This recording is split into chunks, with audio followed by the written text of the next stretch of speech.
Be ready. 5 seconds.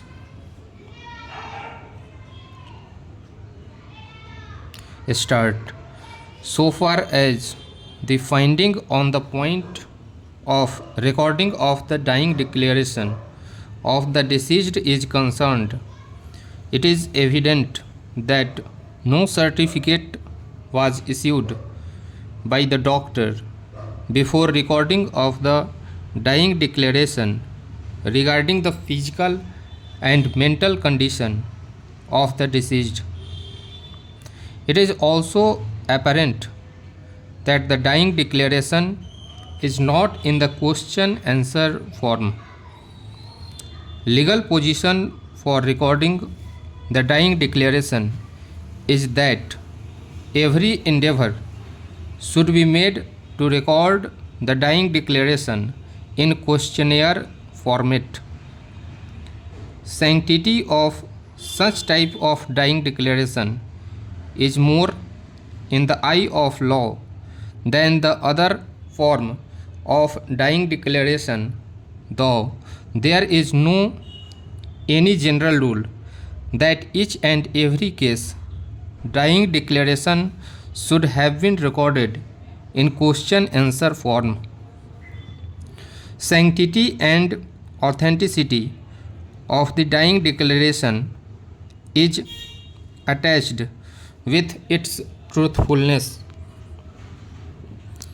In the present matter, admittedly the deceased in her dying declaration did not disclose any fact regarding dowry demand, cruelty and harassment extended on account of demand of dowry. She simply stated that she received burn injuries due to fire caught her from the lamp. If the last line of the dying declaration is minutely analyzed in context with the other facts and circumstances of the case, and also with the sale deed said to have been executed in favor of the daughters of the deceased, dying declaration becomes suspicious document. The last line of the dying declaration clearly indicates that the deceased was under pressure. Prosecution witnesses have stated that no such dying declaration was ever recorded. The trial court has placed reliance on their statements and disbelieved the dying declaration.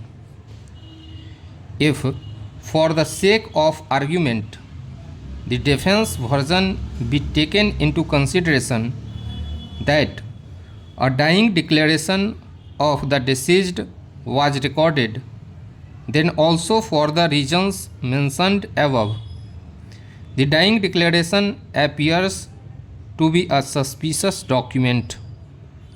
Thus, the court is of the view that the finding recorded by the trial court regarding the dying declaration is based on the correct appreciation of the evidence available on record.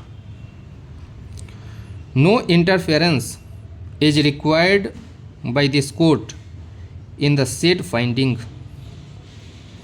As far as the letters said to have been written by the deceased and referred to by the appellants to establish the conduct of deceased are concerned, admittedly, 2 children were born out from the wedlock of the deceased and her husband.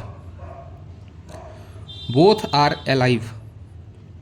In this backdrop, it cannot be said that the deceased was annoyed with her husband. Therefore, she committed suicide.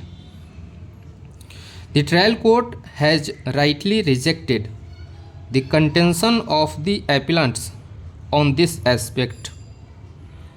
No interference is required in the finding of the trial court on this issue also. The trial court finding that letters itself demonstrate the cruelty and harassment caused by the accused is also correct. If she within bracket deceased was not medically examined earlier regarding injuries caused by the accused, then also the prosecution story on this basis in the bride burning case cannot be doubted. Stop.